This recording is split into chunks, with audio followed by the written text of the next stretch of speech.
Turbulence ahead. Interstellar wind changes direction, blows faster vertical bracket Ars Technica. Ars Technica. Home. Main menu. Information Technology Lab. Product news and reviews gear and gadgets. Business of Technology Ministry of Innovation. Security and Activism Risk Assessment.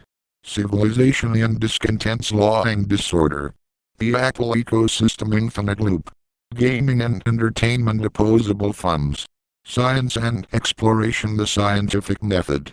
Feature series Keep your eyes in the enterprise fresh insights into the ever-evolving world of it. Site theme. Dark on light. Light on dark. Explore ours. Reviews. Video. Staff blogs. Feature archive.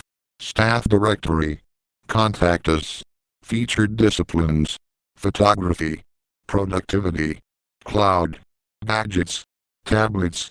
My stories 0. 2. Since last visit. See more news stories. We recommend. My discussions.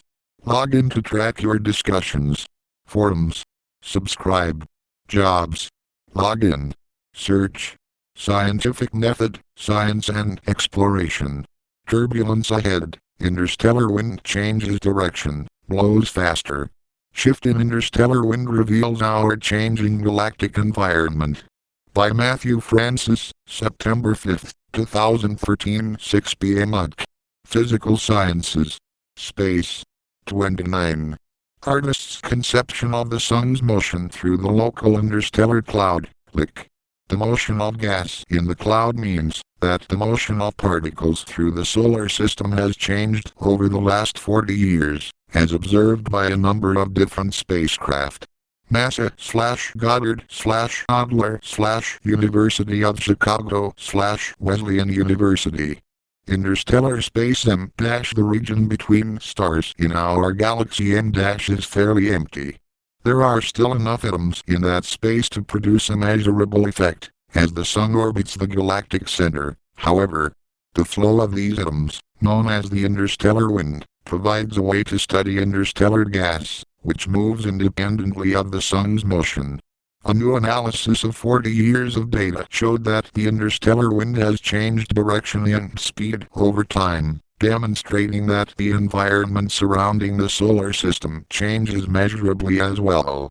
Priscilla Frisch and colleagues compared the results from several spacecraft, both in Earth orbit and interplanetary probes. The different positions and times in which these instruments operated revealed that the interstellar wind has increased slightly in speed. Additional measurements revealed that the flow of atoms has shifted somewhere between 4.4 degrees and 9.2 degrees. Both these results indicate that the sun is traveling through a changing environment, perhaps one shaped by turbulence in interstellar space. The properties of the solar system are dominated by the sun's gravity, magnetic field, and the flow of charged particles outward from its surface.